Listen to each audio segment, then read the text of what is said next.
we're very fortunate to have these people here to weigh in, and I hope you think carefully about the questions that you ask them, just to ask the best questions that you can.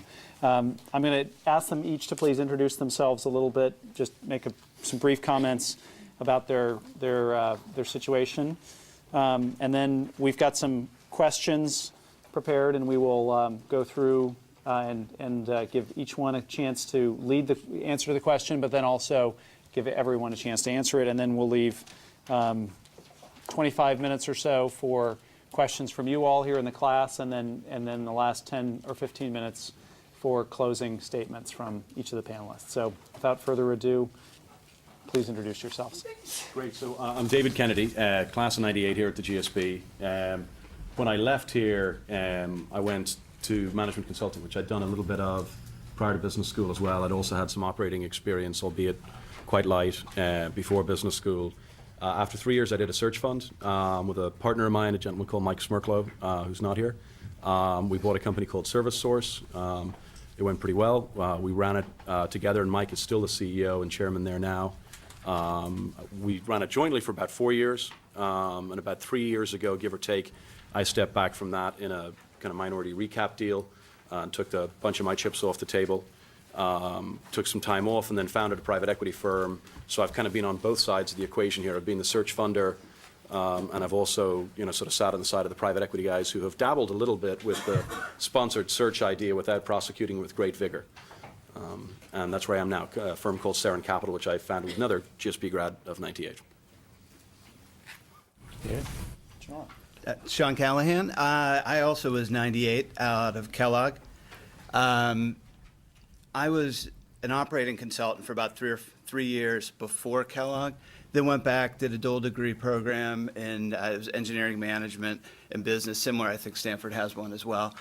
Came out, did management consulting for about a year, but quickly sort of decided it was time to go into the operating company. Went into a venture-backed startup. It was a client-backed startup. Actually, it was with Hal Lee, who was a professor at Stanford. That was probably Series B at the time, so it wasn't true, Series A.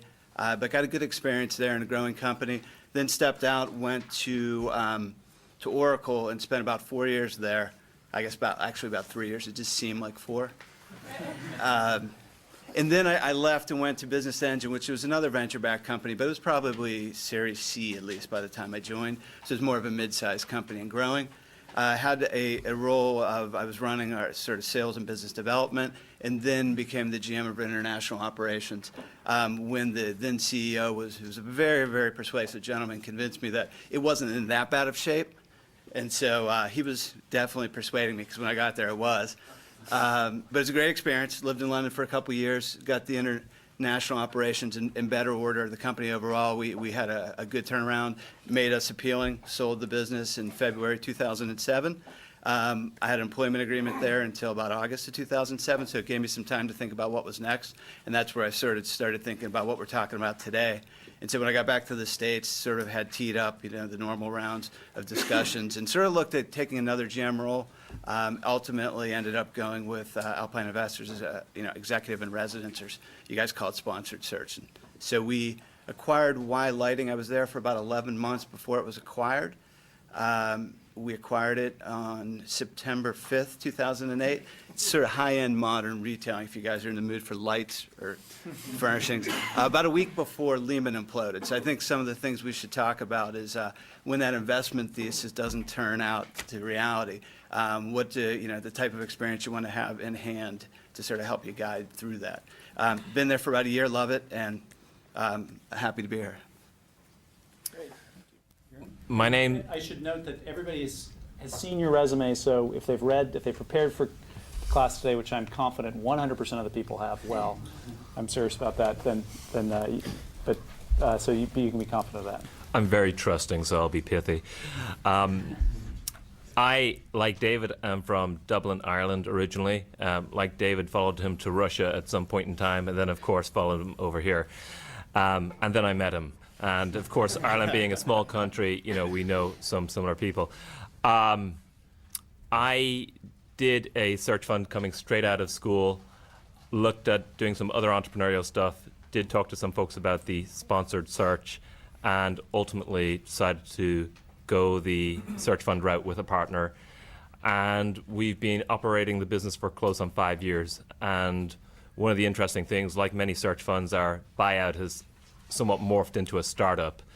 So here we are, 8 years out of business school, and we're running a startup and running very hard and fast, and we've got an exciting growing company. Okay, I'm Michael Sanabria, and I class of '93. So I started about 10 years after I graduated doing a search fund. So for me, I always knew I wanted to do something entrepreneurial. And so the choices I made, both in terms of choosing Stanford, and then after Stanford, the kind of operational decisions I made going to Apple as a product manager, and so on and so forth, going to increasingly smaller companies, were all targeted to address some of the things that you guys brought up, which is to get that operational experience I thought would help me successful. So I waited about 10 years until I joined a company in Nevada, and then decided that it was time to go out and do a search. And at that time, I chose the self-funded search model, and been with the company now about seven years will be this year. Great. So I'm going to start off with some questions. Just in following the discussion today in class, the first question I'll ask is and Mike, I'll ask you to answer it first if I could, but then if each of you would, please, that'd be very helpful. What do you see as the biggest benefits to the acquisition path to entrepreneurship, and what do you see as the biggest risks? So for me, the question is, it depends. For me personally, when I started this search, I had a pretty good idea, well, not a pretty good idea, I knew the industry I wanted to go into. I knew basically the idea that I wanted to pursue. And so for me, the benefit of going to an acquisition was I wasn't trying to create some new way of creating RAM. It wasn't a high technology solution. It was very blocking and tackling. I was going into a very mature industry where I felt I could bring some strategic channel partnerships and a customer-centric focus to sales and marketing. And I didn't need to, I felt like by acquiring a going concern that had folks with industry experience, ongoing operations, I could bring my ideas and get that more quickly than going out and starting from scratch. So for me, the benefit was being able to look for the type of company that had what I needed, but was missing what I felt I could bring, and then add value through that. The downside in my particular model of going self-funded was you find yourself a little lacking perspective and expertise in terms of not so much the operational side, but probably the deal side. And when you're going self-funded, there were a lot of resources I called upon. A lot of classmates had done similar things, so that was a good thing for me. But there's a limited amount of time that they're willing or able to spend, and so that was probably something that hurt me. And then the two big things, the downside were in terms of acquisition was the baggage can become pretty overwhelming. Some of you mentioned that. When you get inside, I spent a lot of time early on overcoming some cultural issues that were pretty tough to identify in the search and acquisition phase. But I spent a lot of time with those once I actually bought the company. And then the last thing in sort of the acquisition is discovering those rotten Easter eggs, things that just were hidden below the surface that hit you, so you have all these great plans what you're going to do in the first 100 days, and then you come in and you find things that were completely unexpected that all of a sudden divert your energy and attention. Kieran, how about you? What are the biggest benefits and risks of the acquisition path? I don't know if they're the biggest ones, but some that come to mind here as we're sitting. It's definitely an entree into entrepreneurship. I'd had ideas before, and just the timing didn't work out. I was in the UK in '93, having come back from the States for the first time, and was trying to sell everyone on coffee in a paper cup, telling them it was going to be huge, and I couldn't convince a soul. And I knew nobody in business, and I knew nothing about business. And I had long hair and a guitar, and it just wasn't going my way. And I figured I got to learn something about business. Well, several years later, the coffee thing sort of panned out a little bit, and I didn't have that next idea. Had some that I thought were okay, and I wanted to build a great business, and this was how I was going to do it. it was so it's a route. One benefit of the acquisition path that's not being mentioned here today, I think, is if you get into a company of the right scale and the right size and that is decent, frequently, actually, bizarrely, a lot of the skills that you gain in this room can be of more benefit than in a smaller company. I think it was Jason, you were commenting on smaller, you might feel more control over the thing.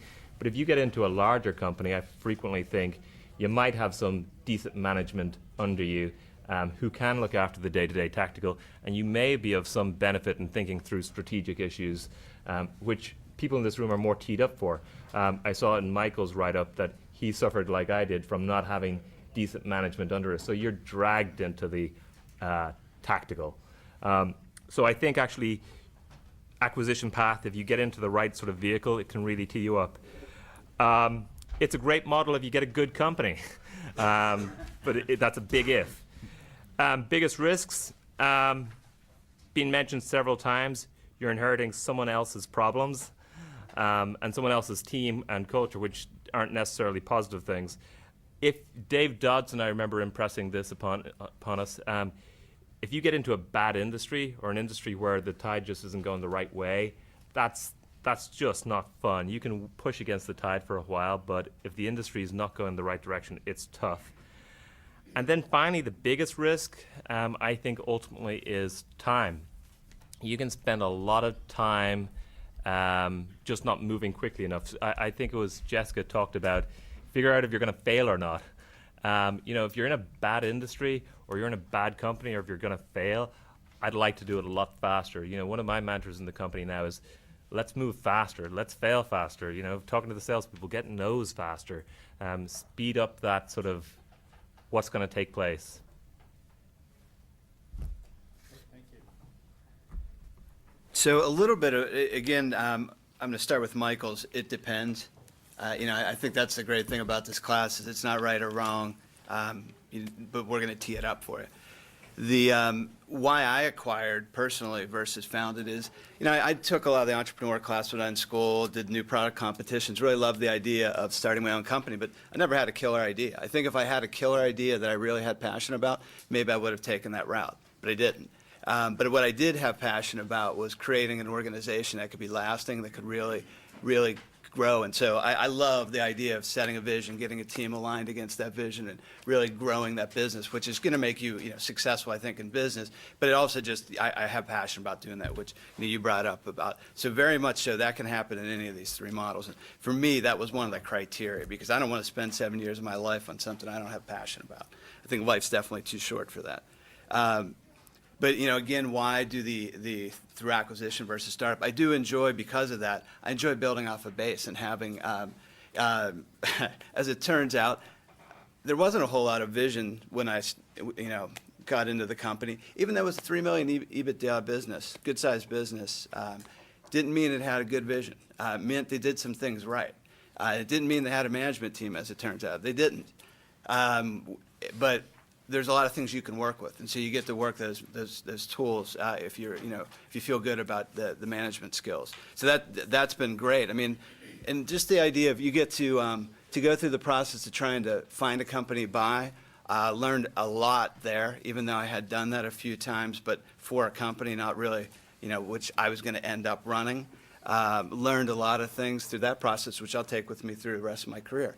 Then, obviously you get a chance to run a company, which Jesse, you said this, at this point in your career, that's an interesting opportunity. And you have to decide sort of when you're ready. Because I know the CEO of Business Engine, which was the job I took before this, he was my age. We actually graduated from Kellogg together. He was ready to be a CEO after 4 years out of business school. I wasn't at the time. But I tell you, when I walked out of being the GM, I felt ready. Like, I felt like, Victor, you mentioned, it's like, you've got a team of people whose lives you play a big role in. I mean, you got to do the right things for the company, which sometimes are hard decisions.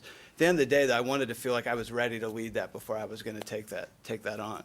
So I think that it's a wonderful opportunity, and it just felt as a natural next career step for me, given I didn't have a killer product idea.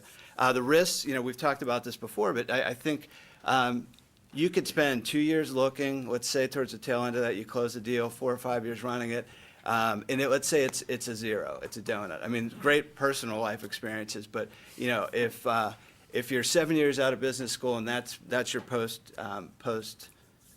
graduation track, there's some concerns there I think are valid ones to really think about. I think for me at least, I felt like it's going to be a natural career path for me, so I'm kind of mitigating that risk. So not just financially, but career-wise. I'll leave it there. Great, thank you. And David, the biggest benefits of the acquisition path to entrepreneurship and the biggest risks? So I think the reason that I did it, which for me was the biggest benefit of the lot, was just the ability to control my own destiny. I felt that, I'd worked for big companies, I'd worked for consulting firms, and through them for other big companies, and I felt like, I kind of wanted to, instead of be the person on the sidelines who's coaching people, taking the shots, I want to be the guy with the ball in my hands in the last sort of 60 seconds of the game and be able to make things happen. And I felt confident in my ability to really drive performance, and I thought that I should gain the benefits of that, both the psychic and the financial, and I wanted to earn the marginal product of my labor, if you want to put it in economic terms. But the reality is I felt like I could control things, and that I had learned enough and I was ready, and I really wanted that control and that autonomy. And so that was the reason that I did it. And for me, this was I think the benefits, it's benefits versus what. And for me, I didn't have a great startup idea. Maybe I might have done a startup at the time had I had a great idea. But for me, it was versus being a GM of a division for a large company, maybe working with a private equity firm with their portfolio companies. Those were things that were possibles for me that I explored as I kind of decided to take the leap to do a search. I think in retrospect, the risk that, because I'm often in an unusual situation when I sit in these panels, because I did the search fund, it went very well, and I think it was a dumb idea, and I wouldn't do it again. And so let's get that out on the table straight away. The reason, the reason that I feel that way is because I think the risks, to your point, Peter, are large, and I think particularly they're non-diversifiable risks. The fact that the bulk of search funds don't work. They either don't buy a company, or if they do, they lose money for their investors, or, even in fact, I think the worst of all scenarios is you buy something and you chug along for 5, 6, 7, 8 years and you make no money for anybody, and your career is in tatters. And you haven't made any cash at all, you haven't been paid terribly well, and you look at your peer group that's out there from the search side of things, and they're flying. They're CEOs of things now, or GMs of things now, or what have you. And it's got, at least as I can tell, having been fortunate enough to be in the top kind of decile quartile of search fund returns, it's got nothing to do with us. I mean, I don't think we're particularly stupid, but I don't think we're particularly smart either when I look at my peers who did search funds. And I think most folks who come to Stanford have always been the top decile of anything they've ever done, or top percentile, and they hear that, top decile does great in search funds, and they're like, sign me up, I'm going to be top decile. And the reality is these small businesses have massive risk that's really hard to tell before you buy. They have usually significant customer concentration, particularly because you're typically buying small, fast growth businesses. What you tend to do is something's got proof of concept, they got a couple big customers, you hope you're going to take it from a couple to 20, or from 10 to 100, or whatever it ends up being. And hey, the customers change their mind, your customer merges, it gets bought, it goes bankrupt. There's a set of things that are just endemic to small business that are highly risky. And to me, in retrospect, that risk is kind of twofold. I mean, the first one is, there's just a financial, economic set of risks that go along, kind of with this process. And the second one, though, which is kind of sort of a harder one to articulate, is what's the risk that you're not actually ready to be a CEO, and what's the risk to your career of the fact that you've now jumped into that position, which, as people sort of jokingly refer to, makes you constitutionally unemployable to do anything other than be a CEO. And you never learned how to be a CEO properly. You never learned how to bring in revenue. You never learned what it's like to make a quarter and to lose a quarter. You never learned what it's like to build a team well, or to build a team badly, to fire people. You never learned those things properly because you never had a mentor. You never went to a well-run company. You popped into a $2 million EBITDA business, and you struggled there for a while, and it's still a $2-3 million EBITDA business. And you never learned you never apprenticed to the skill set of being a great manager. And so to me, those are kind of those are the core risks that are associated with doing a search. Thank you. The class is not over yet. But I think this the experience of this panel highlights really a lot of the things that we talked about today and the things that we're going to explore in the next 2 weeks. So to keep going, why did it make sense for you to try this approach at the point in your career where it did? You kind of answered that already, each of you, but I'll go and actually shift. And Karen, if you'll go next, and I'll try and keep in this order of shifting the first question to the next. So why did it make sense at that point in your career? Sure. So probably coming off of that Starbucks experience, I went out trying to get some business skills, and I specifically went, long story, but I ended up in Russia knocking on doors of Western institutions looking for business experience and didn't care how I got it. Ultimately, there came a point when I'm in New York, I'm in consulting, it's in the dot-com times when everyone's knocking your door saying, hey, come work for us. And there's lots of money to be made, and I got the promotion past the MBA hurdle, and it turns out I was really good at this consulting gig, and life could be easy doing this. And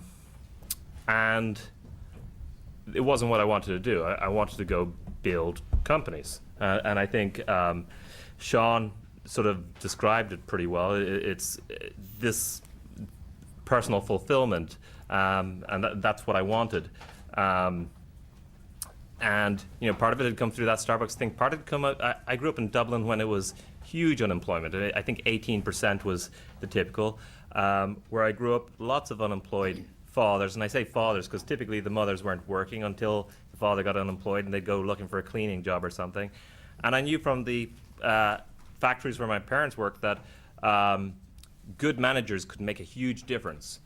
And I saw the standard of management that was out there in the average company. I was like, I can make a difference. So there was this twofold motivation. But so I'm 27 and I'm in New York, and I'm thinking, I don't need this huge money. I want to build something. I'll either start something now, or if this place, Stanford, will have me. They seem to spit out entrepreneurs. I'll go out there and see what that can top me off with. Well, this place had me, so that was nice. I came out here, and I got 2 years of discussing pros and cons and hearing to a lot of bright people, and that was wonderful. Built a great network.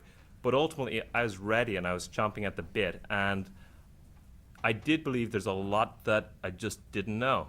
I sort of knew I didn't know. I wish I could surround myself with more smarter folks, but it's in the case study. I mean, the first 3 things Christian and I had to learn were selling, leading, and managing, and we're not done with that. I mean, the speed of, I met Joel Peterson out in the parking lot, the speed of learning has only accelerated since leaving school, and continues to do so. And in terms of, we've had some luck. I mean, we've had some bad luck, perhaps, that maybe we weren't kicked out of the game early on and gone and done something else. We persisted onwards. We've had the good luck that we found something else, and we're running on that hard. But it was just, I felt that readiness. That's it. I just felt it, and I wanted it, and there were risks there.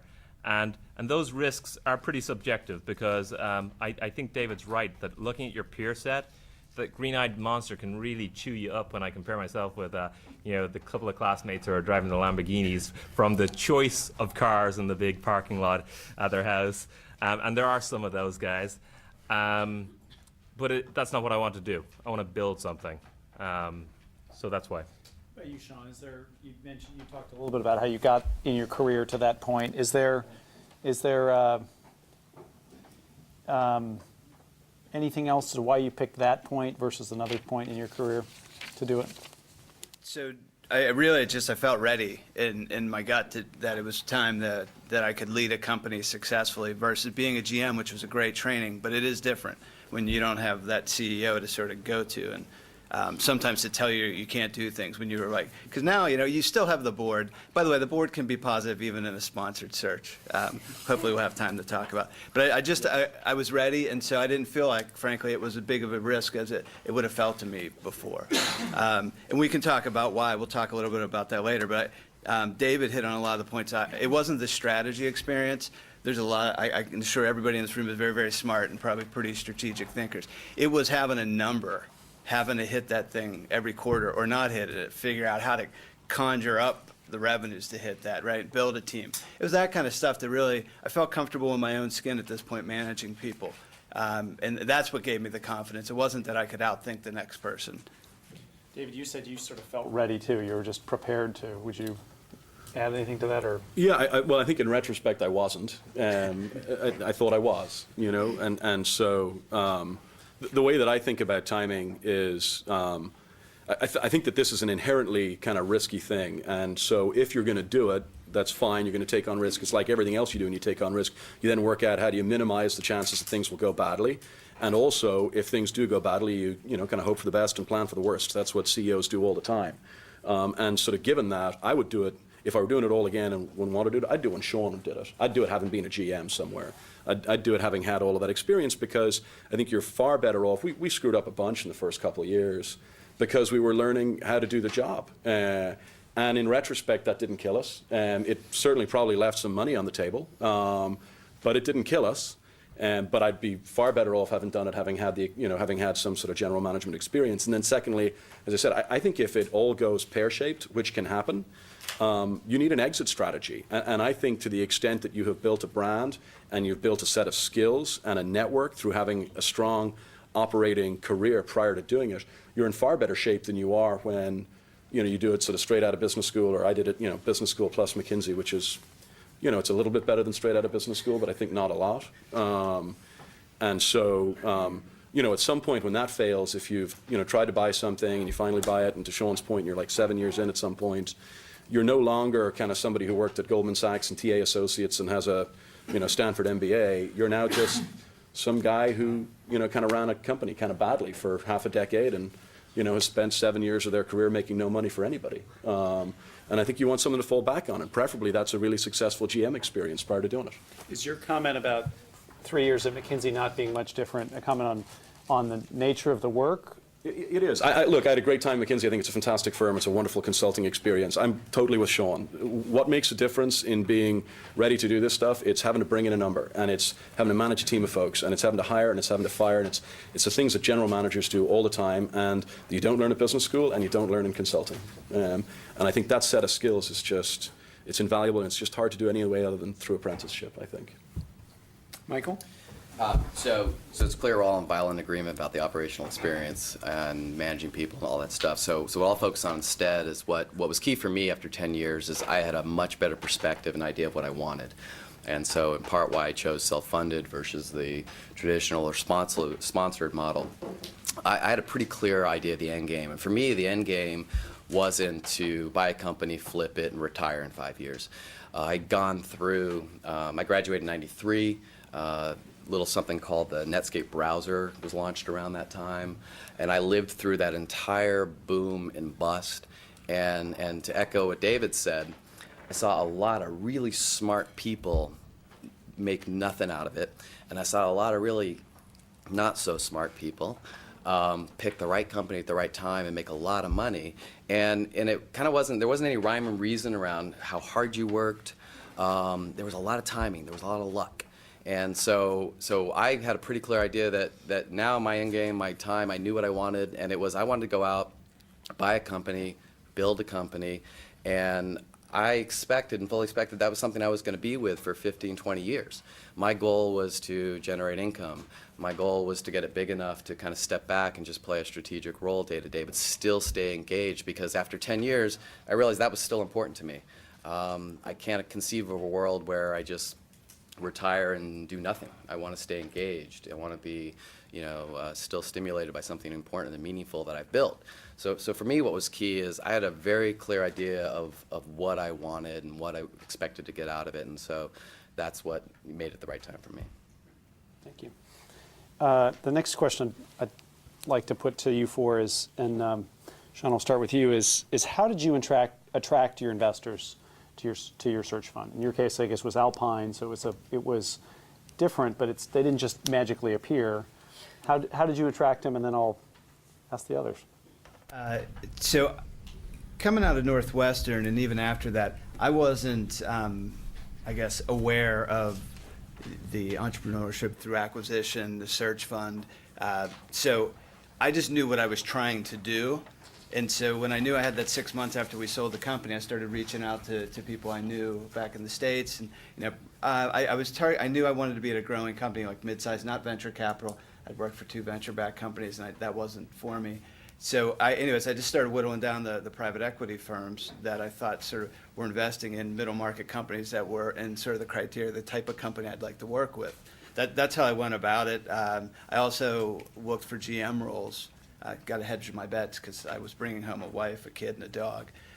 So had to start looking. So I really, that was what I did, and tried to be thorough about it and talk to people. You guys call it informational interviews. I learned a lot along the way, and just kind of naturally came to a point where the Alpine folks were investing in the types of businesses I was looking for, or thought I was looking for, because I wasn't picking an internet retailer going in. And I trusted them. And we talked a lot about the board control issues, and those are very real. And I think those are very real in any of these scenarios. So, anyways, I just felt a good trust for them, which really made it a pretty easy decision for me. And they were crazy enough to bring me on board. Thank you. How did you and Mike attract investors in 3 weeks? Yeah, I mean, it was 3 weeks because we spent a bunch of time kind of pre-marketing before we went out to sell. So that number, I was kind of a little uncomfortable with it kind of going out there. Reality is I'd been thinking about and talking about doing a search for 2 years, 3 years. And so, I already knew a whole bunch of folks, including a couple of folks you're going to have in the class here on Thursday who are just super people who helped me out through that process with Will and Bill. I think that's a little bit tied to me with the question of what are you looking for with your investors, if you will. So I'm going to kind of answer both, if that's okay.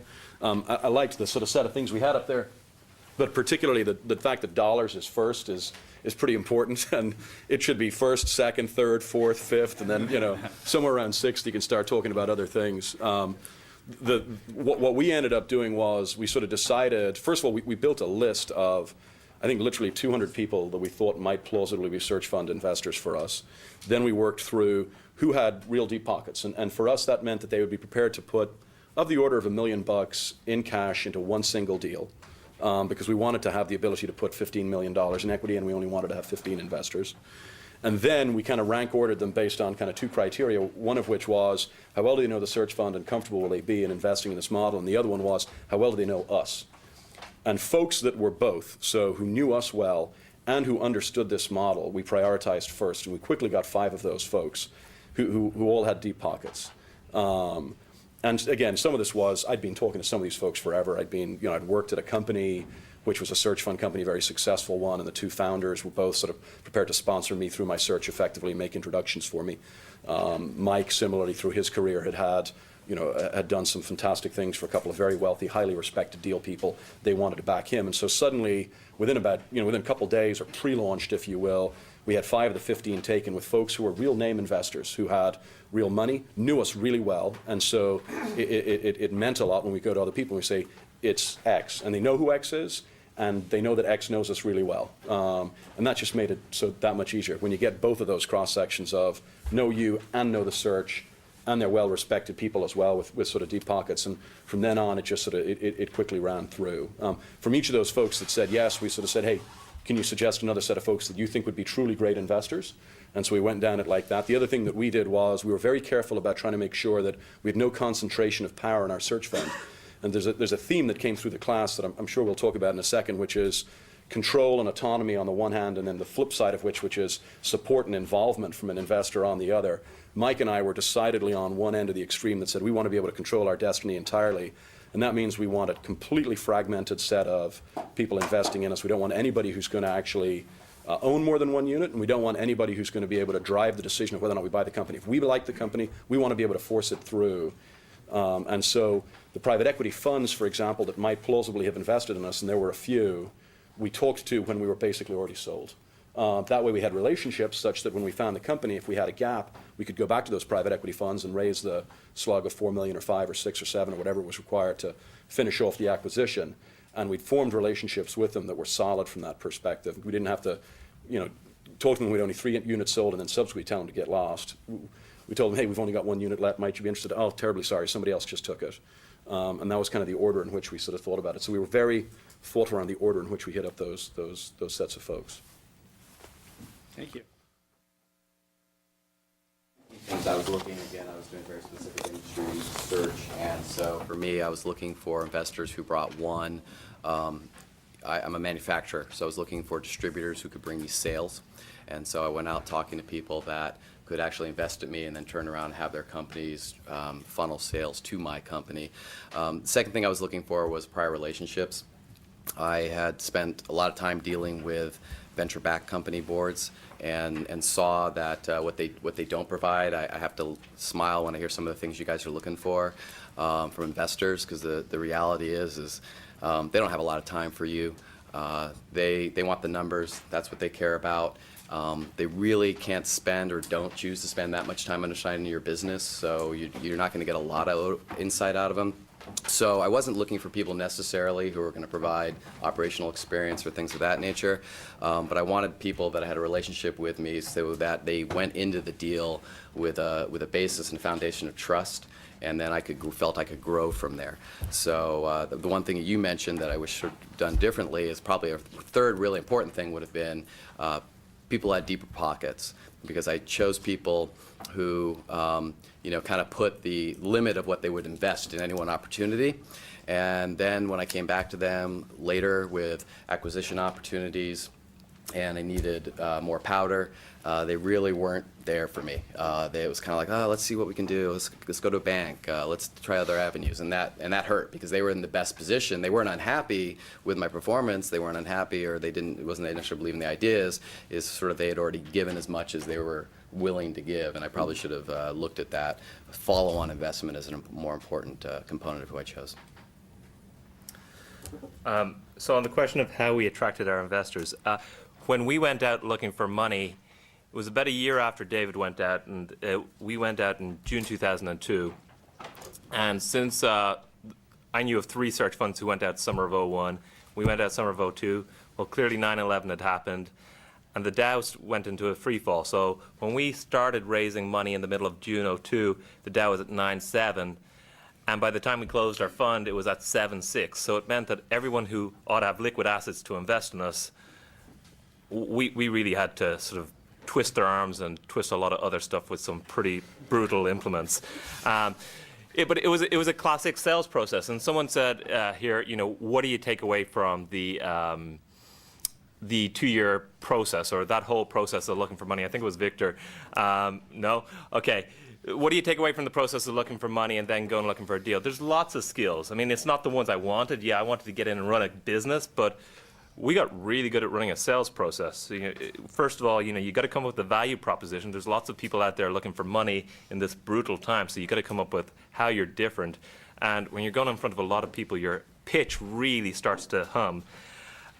In terms of the process, I think that's what we were really good at. We didn't know people. We just didn't.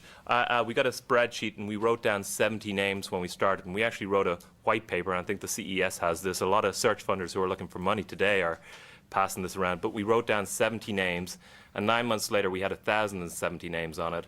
And we sat down up face to face with over 200 people, and from that 200 people we ended up getting, I think in the search fund, something like 25 people, which isn't an ideal number at all. It's way too high. But back to David's point, it's the dollars. And we were actually looking for experienced dollars. We were looking for folks who'd run businesses and who could be value add. By the time we did our deal, because it was such a bad time for raising money, we had 44 people in the deal. And all of those additional people had come from people we'd hit up along the way. But in terms of the sales process, it was that calling people, saying, hey, tell them what we're doing, tell them what we're trying to achieve. And when they try to shut you off the phone, you give them a reason why they ought to be talking with you on the phone. And ultimately what you're looking for is 2 names. Because if you can get 2 names from everybody, you're still alive. So I certainly know that I didn't know Sean at the time, and I didn't know Lisa at the time, but Jim, we hounded per Jim. We hounded per Peter. We definitely hounded David. We hounded everybody for names, and that's how we did it. It was classic, just pure, grinded sales process. So you were all successful in buying a company. And David, I think this is yours to start with. How was the experience of actually operating it different than what you expected?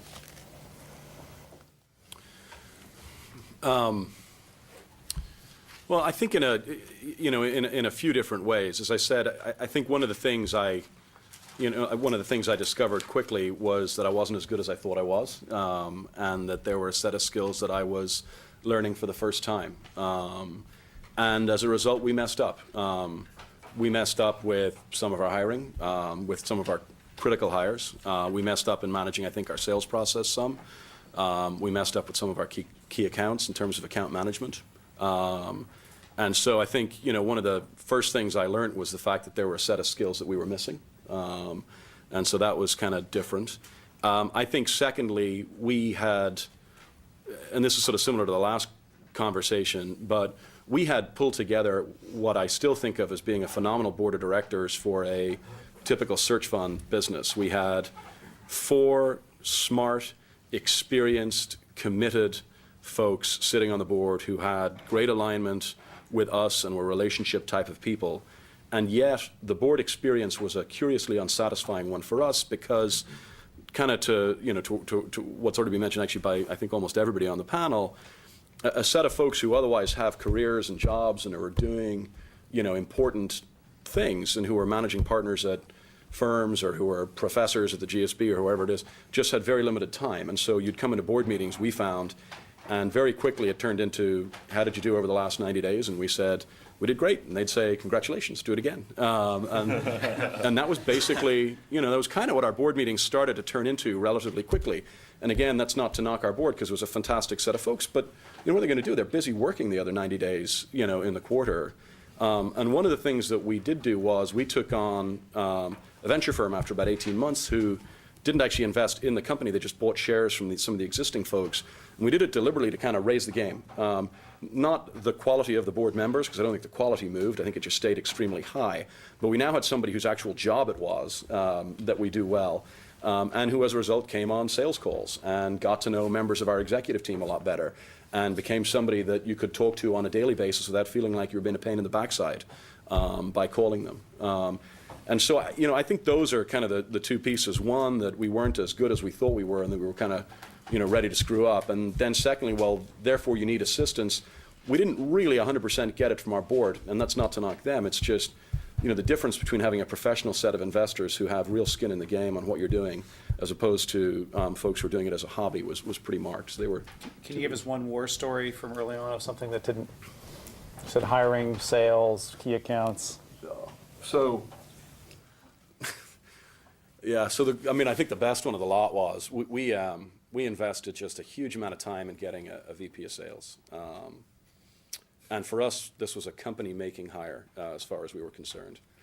And we hired an individual who just had a glowing resume and who had ended up being president of a multi-billion-dollar public company and had driven sales at a couple of technology companies extraordinarily successfully, well, multiples larger than our company was at that point.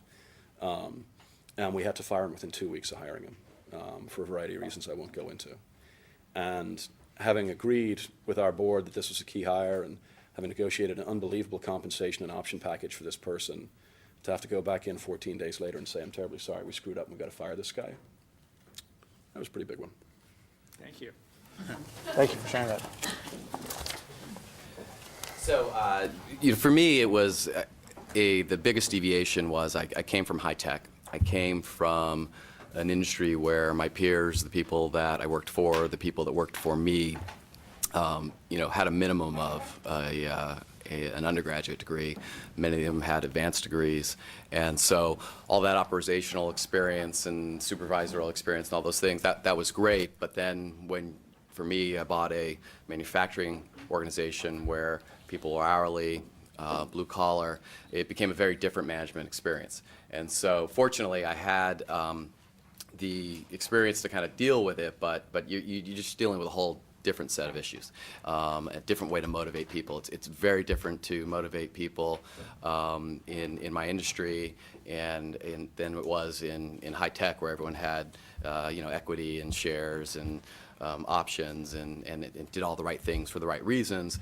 So those were the things that for me deviated a lot, was going from one environment to the other, thinking I had transferable skills, which I think for the most part worked out, but just a different set of issues, operational issues, when I chose to move so far from between industries.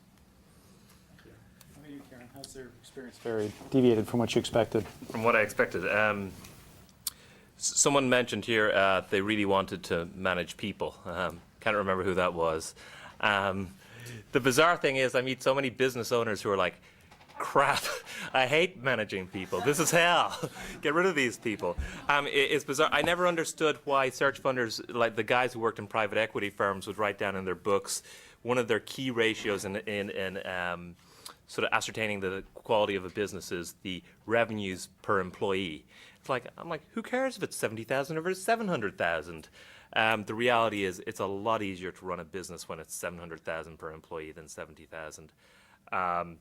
Managing people's really hard. Just that's probably the biggest thing by far. I just way underestimated. What else? Lack of, I've written down here, we're just underleveraged. And I think this goes to David's experience thing of, today I'd know going into a business, crap, I don't care what this is doing to the cash flow, we got to get in a more leveraged management team here today. We need to make differences immediately. I'd know going into a deal that I need to raise an extra $500,000 from the investors so that in order to do these things, rather than try and keep the investment to the minimum possible. In terms of the underleverage, there's that lack of tactical management or other executives, the difference in workforce. You start to employ college grads from nice colleges, and it starts to really make a difference in the sort of your daily experience, my daily experience. Another thing on lack of experience, David mentioned getting rid of a VP of sales after 2 weeks. It took us 9 months. That's our lack of experience. We just should have taken the guy back, shot him very quickly. It didn't happen. By the way, one sort of business group I'm in, the chair was asked recently, do you think Kieran really does have a stick that he takes to people? And the answer is no. The torture implements, the stick, the shooting, it's all a figure of speech. The final thing on different from the expectations is the lack of board oomph. It's just, I think David had a far superior board to us. I mean, we have great guys on the board, but there's a degree to which when I describe some of the things we're going through, I knew that I wanted more operational depth on our board, but the money guys said they wanted on the board. Guess what? As I described to them what we were facing with the sales team or with other operational issues or the lack of management issues, this isn't what the finance guys were good at. They just didn't know how to deal with this. And that's very frustrating. That wasted time. Great, thanks, Sean. And then I'm going to open it up to questions to the classroom. So I mentioned the one that we bought it on September 5th, about a week before. Basically, the high-end retail market really cratered, and turns out we were in high-end retail. So again, one of the things that deviated was the market. And so what that did is we had this great transition plan where I was going to, because basically the three owners and executive team were stepping out of the business. I was stepping in. And so we're going to have this nice casual sort of 100-day plan as I learned the business. Well, that was a luxury we no longer had. So that was a big difference. And honestly, looking back, these guys said what I would say is that I wish I would have moved faster to make some changes. I kind of knew in my gut were the right things to do.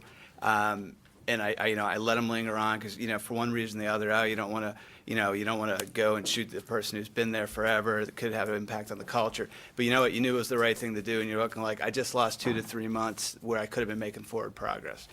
So those are things I definitely would do going forward. That really is the biggest one. I think, on the upside is that we've got a real brand that we bought. And, when you do diligence, it's really, really hard to figure that out. You can figure out, the balance sheet, you probably find some surprises, but really is that real brand there? So even though, the market's down, our market share's up a lot. So again, I think it's just, you got to adapt. And that's one nice thing about if you've, made some mistakes before, that's experience, that you feel a bit more confident adapting when things aren't going as you expected. Great. Thank you for fielding those questions. Let's open it up to questions in the classroom. Dennis? Have you heard of people who need search funds outside the States? So the question is, I'm going to repeat it for the video. Have you heard of people who have done search funds outside of the States? Is that for anyone in particular? Yes. Yes. Can you give 2 names?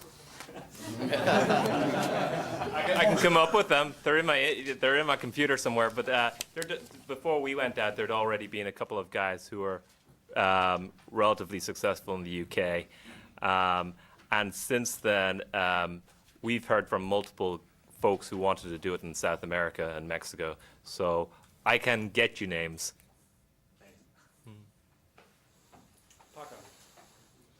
So, to anyone who wants to answer these questions, what do you find in this process that really surprised you about yourself?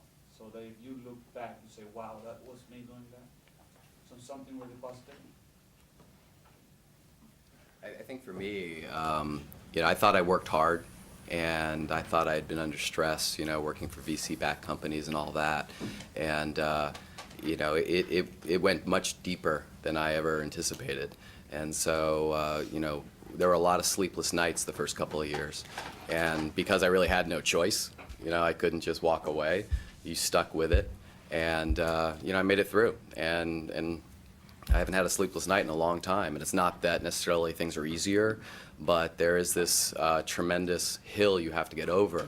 And once you get over it, you kind of find out, it's such a cliche, but those things that don't kill you make you stronger, they do. You find out, hopefully, you find out that you've got a much, deeper capacity to overcome things than you ever imagined. I don't know if you're going there or I don't know if this answers your question directly, but I will tell you that the most rewarding part of the whole thing was my partnership with Mike, who's still running the company, and who's a guy I didn't know well before we started doing the search together. And we worked together for about 3 months before we decided to tell people we were going to raise a fund to try and get to know each other better. I think it's like anything else in life for me. I think as you do things as a team, the highs are just that much higher and the lows are easier to manage. And that was an incredibly rewarding component of it. I got two things. Just how little I know, or how little I knew. Last year I turned 37, and I was talking to Joel Peterson about this in the parking lot as well. Basically, and I agreed with other business owners on this. There comes a point, it's like, man, I got to speed up how much I learn. I read more business books now than I ever learned, more on leadership than I've ever read. In addition, the other thing beyond improving on those skills is one big skill I needed to learn for running the business was I ended up taking meditation classes because I just couldn't sleep. I mean, just the crap that's waking me at 3 and 4 in the morning, like that frickin' VP of sales, that's where I get language like I'm going to take you out back and shoot you. It's like at 4 in the morning. That is very Zen-like. But it's working. But it's to Michael's point. It's the level of intensity was quite something. It's like, no, are you going to make the debt payment? Are you going to make the quarter? It's like, oh. So I had to learn a lot.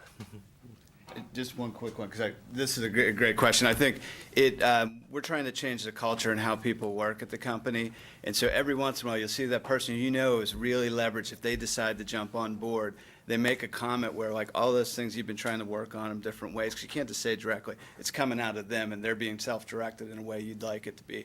And you're like, that's good. So when I do, by the way, I have a piece of paper and pen next to my bed because I wake up so much. I just write it down, and at least seems to let me go back to sleep. Yep, I did the same thing.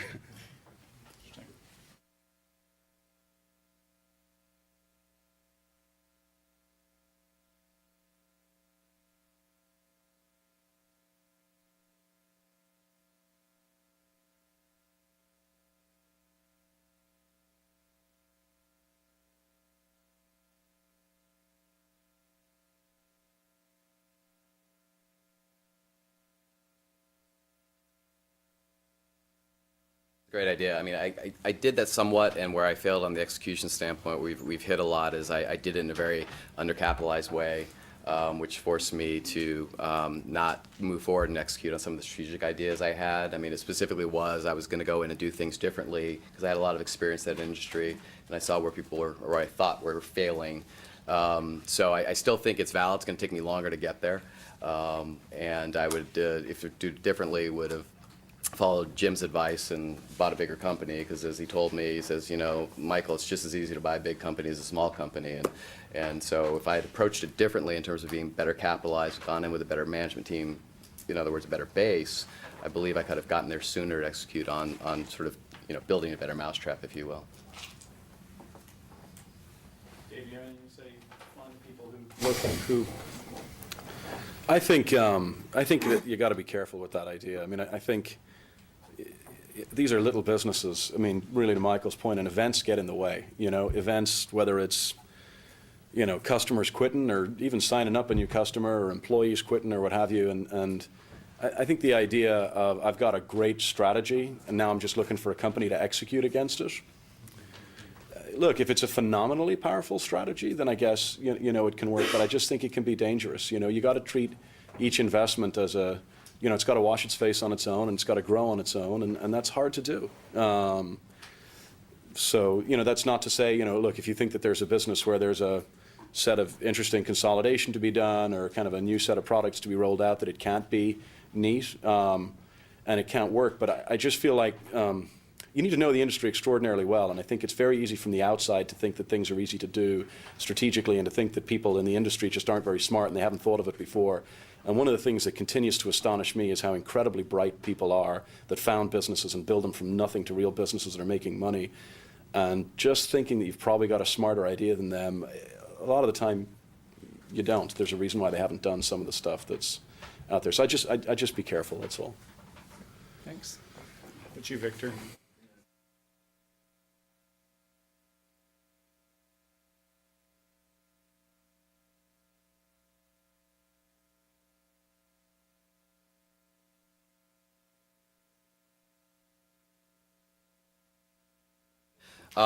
You know, so to these guys' points, what I did is with my two investors is I forced myself, having been on executive staffs of companies that were venture backed, I sort of tried to force myself to do that sort of reporting. So even though I spent, you know, a lot of emphasis on gaining control, and I could sort of, you know, tell as much or as little, I suppose, as I wanted, I used my investors to force myself to report to them on monthly, quarterly, annual basis.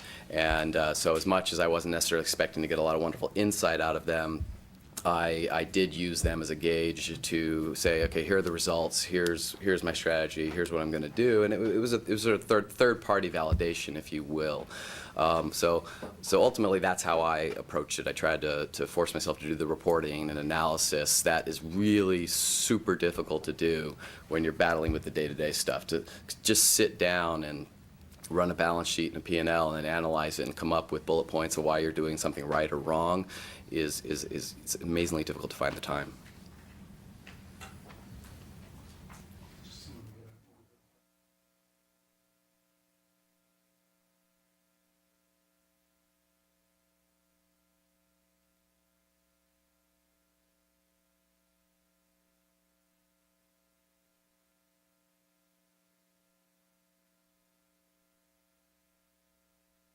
I'll start.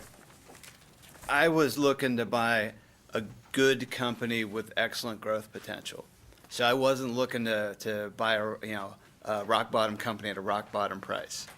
Because I really do think growth is the engine that's going to drive your performance in these type of deals. So I was flexible on what that could mean, but that was it. And I wanted to buy one that's of a certain size, just for me personally. Plus, I think the options you have to do different things are better when you're a 3 million EBITDA company versus a million EBITDA. Yeah, we wanted to buy a great company at a fair price, and that's, you know, that's exactly that. A lot of growth prospects and something that we felt was we were perfectly prepared to pay up for, you know, and pay a fair price for a great business. Much more important than buying necessarily feel like cheap. you're going to go and make a lot of operational efficiency. We wanted one that already was going like this. We just wanted to keep it going like that. That's what we were looking for. Number one, so there's all the criteria in the books that, you know, folks talk about. The number one thing we were looking for was growth, and we were looking for multiple ways to win. We had a business that was spitting off cash, and there was this little growth piece. I think that, yeah, I think in general these companies are bought cheaply or at low multiples. But frequently, I think a lot of search funders would agree, buy a good company. And there was a bit of talk about it not being a very efficient market at the size of these buyouts. I think it's shocking when you actually get out on the field that all these companies or private equity firms that are out saying, we look at companies of 5 million plus in cash flow, they're down at looking at stuff with 1.5 million in cash flow. It's horribly scary at what the competition is against you. And Alpine, who's across the street from us, so those guys they got people who are making calls all day long, and they're calling the same folks we're calling. It's very, very efficient. So finding a good company is really what you're looking for, and growth is probably the number one criterion that we were looking at. And the one criterion I think we screwed up on was scalability. The original business that we went into, it just couldn't, with the right resources, could not just go like that. The business we're building has that. One quick comment just on the conversation that was had around, do you make your returns by buying cheap, or do you make your returns by, by growing the heck out of them? And one of the things about the search fund is it's set up that you buy cheap. Basically, your investors, you got to convince a whole bunch of people that this is a good deal, not just one set of people. And, it's your first time buying something and blah, blah, blah. There's a whole bunch of risk, et cetera, et cetera. People aren't prepared to pay up and pay, kind of 10 times EBITDA multiples for a first-time CEO who's doing a change of control deal where the founder CEO is exiting. And that's, to me at least, that's inherently why a lot of search fund deals do look somewhat cheap from a multiple perspective. But I will tell you, I don't think that's what drives the returns. That you'll get a 30% pop or something like that from buying something at 4.5, 5 times that maybe should go for 6 or 7 these days. That's great. So you made 35%. You want to make a 35% IRR over 6 years? You've got to keep that going for a long time. But anyway, so I think search deals are they are inherently cheap, because otherwise your equity providers aren't going to be there for you. Questions, Jason? So I guess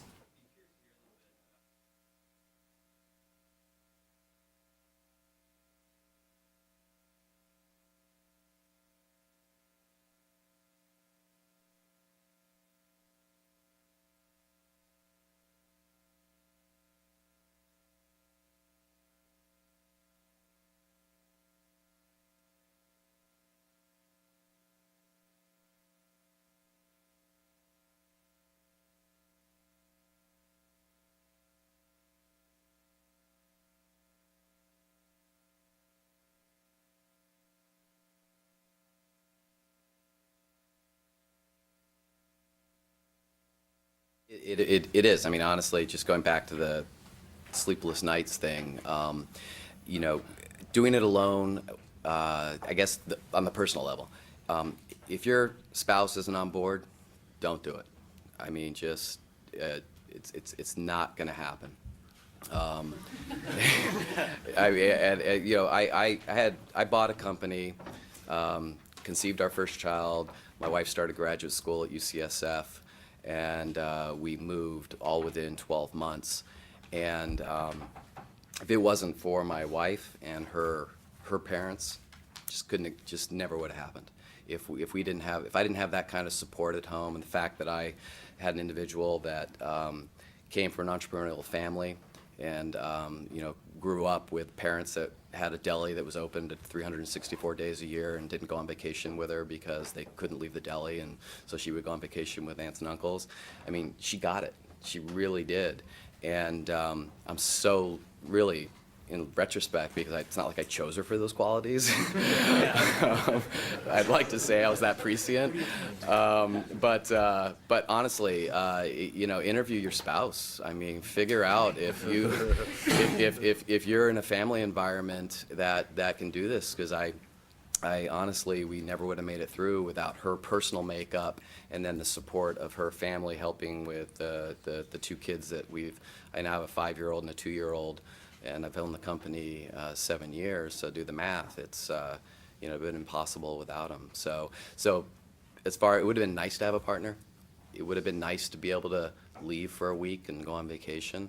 I didn't take my first week off until year 5, and all my vacations were 3-day weekends, and so it would have been really nice to have a partner that I felt like I could just. Here are the keys, I'll be back in a week, don't call me.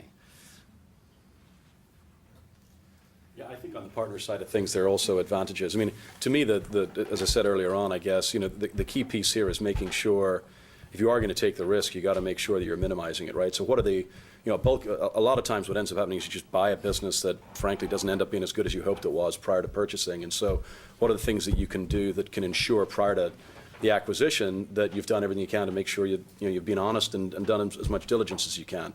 And having a partner is a way to do that. It's not the only way to do that. But structurally for us, having a situation where each of us ran our own deals and the other person played a devil's advocate role and pushed pretty hard and said, I think this business sucks because, and every Friday afternoon, one of the two of us would be on the hot seat explaining what we'd been doing and what the deals were we were working on, and the other person just sat there just chucking rocks at the other guy, basically saying, here's why it sucks. That was a huge source of value for us, for both of us. I mean, it got me, my partner was just much better at approaching companies and getting stuff up and running and having a bunch of irons in the fire, and I was great at analyzing each iron that I had perfectly.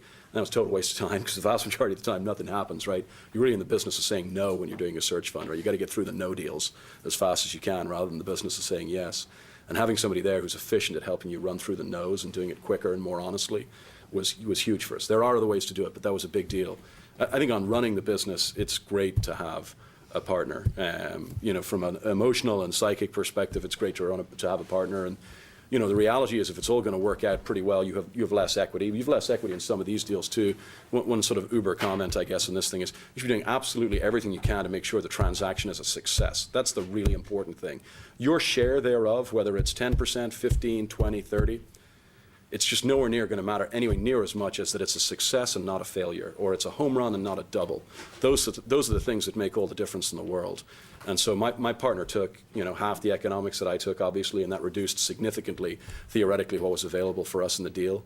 And I'm the luckiest guy in the world that I did, because he added way, way more from that, whether it's through the deal process or subsequently in running the company, than that ever cost me in my half of the economics in our transaction. I'm going to just ask you guys to make closing comments here, and if there's any time before 6:15, we'll take some last questions. But if you would just focus them, any closing comments you want, really anything you want to talk about that we haven't touched on, advice for people in the class, and anything that you would, if you did it over again, if you do differently. That'd be great. And why don't we just go right to left? So one key thing, I don't expect your investors to act rationally. One of the key components of this business I was counting on was one of my investors was supposed to bring me a significant amount of revenue. And I thought, well, maybe I didn't really think about it too clearly. It's like, oh, he's an investor. Of course that money, that revenue will just come. Those sales will just come. And in those first 5 years, where I took the company from $2 million to $3.8 million, that had nothing to do with him. And had those dollars come, I should have taken that company from 2 to 6 or 7 million. So I guess the one thing is anything that you expect, any key assumption, anything you want, is have some teeth, get it in writing, have some contractual obligation that people are going to follow through, and never, when it comes to investors, assume that, well, they've got equity in the company, they're going to make the same rational decision that you think's rational. And I'm not saying he's acting irrational. There's a rational method behind it. I've never figured it out, but it didn't turn out the way I thought, and that was a key thing that I would do differently. If you go this route, focus on getting a great business. David's said this several times in this meeting, in some format and in other forums. Just focus on getting that great business. It makes everything so much easier. Then live within your means. Here, whether it's entrepreneurship through acquisition or some other form of entrepreneurship, everything goes haywire if you don't get good about your personal financial planning and your needs. And if you're thinking, I'd like to do this in 5 years, well, plan for that, because guess what? In 5 years, your cash flow is probably going to really suck. So plan. And if that's really what you want to do in 5 years, build the financial plan around that and make it happen. And then lastly, on the support item, David and I had partners, but then there's the partners at home. And I don't think there's a statistic in here, but what you start to discover when you call search funders around the country is it's mostly guys, and it's mostly married guys, because this reality of, the company that you're acquiring could be taking you to Knoxville, Tennessee, which could be great if you're from Knoxville, Tennessee, and you want to go home to your family. But for an Irish and an English guy, my partner wanted to take me to the middle of Louisiana, and I really had to give him a sit down on what that meant. But you got to build those support mechanisms around you. You just do. It's a big undertaking, and you've got to make sure that the people are there who are going to look after you emotionally throughout this process. So he took my bullet because my last name's Callahan. We always talk about Team Callahan. That's my wife and I. She's made a lot of sacrifices, so that we could get the experiences we wanted. But absolutely agree. Because there's definitely, because we could have gone anywhere. And she's from Sydney, Australia, so Knoxville, Tennessee wasn't that appealing to her. But we agreed up front on what she would and would not do. Yeah, and I just say, think about it as part of your career, not a one and done, and I'm off to sit on the beach after this. And that'll probably make you think about planning it better. And as David said, I think I'm just focused on the success. I'm not focused on getting rich off this deal. If I make good money, that's obviously a great thing. But I want these guys to want to put me in a bigger company the next round. So Sean just took one of mine for sure, which is you got to think about this as part of a 40-year career, not kind of what do you want to do now as soon as you graduate from business school. I just think that's incredibly important in thinking about the sets of skills you want to pick up over the time period of your career as opposed to simply, what do I want to do next month? I think the key thing is you got to recognize if this is a path you're going to go down, the odds are it's not going to work. 3 times out of 4 it doesn't. And the other 3 folks are just as smart as the one where it does. I guarantee you. I've seen both, all 4 of those folks, and they're not that impressive. If you recognize that most of the time it's not going to work, then you sort of start to say, okay, so what does that mean for me? The first thing is you realize that in failure, there are different kinds of failure here. The first, in rank order, the things you want to do are do a great deal, do no deal whatsoever, do a bad deal, right in that order. And you want to do everything you can to avoid being in the do a bad deal bucket. And recognize that, frankly, again, most search funders don't succeed in doing that. It doesn't work out terribly well. But you're going to do everything you can to do that. And so that's all around, so your search process, people you get money from, how you think about, whether or not, which one of these 3 transactions you go through in terms of the structure. For me, there's no doubt you would do the funded search if you can. You have an involved, committed, experienced set of people who will help you with diligence. They will help you find deals. They will help you negotiate deals. They will help you find the little Easter eggs that are hidden there inside of the financials or the legal problems. You do everything you can to minimize the chances. You think about a partner if you don't think that maybe you're able to do it yourself and or you're able to run the company well yourself. From a timing perspective, you ask yourself, am I ready today? Am I really ready to put my career on the line as a CEO of a business, or are there things that I should learn in the interim? And I think you give up control, you give up economics, you do everything you can to make sure that the deal you're involved in, the deal that you do is a successful one, or that you don't do a deal at all. Those are the things I think. The final thing I think is, and you're all doing it just by virtue of being here today, but I think it's you try and learn from smart people and the accumulated mistakes of those smart people. And God knows, I think the CES with Linda just does a phenomenal job on capturing as much of the wisdom and the network of folks that are out there.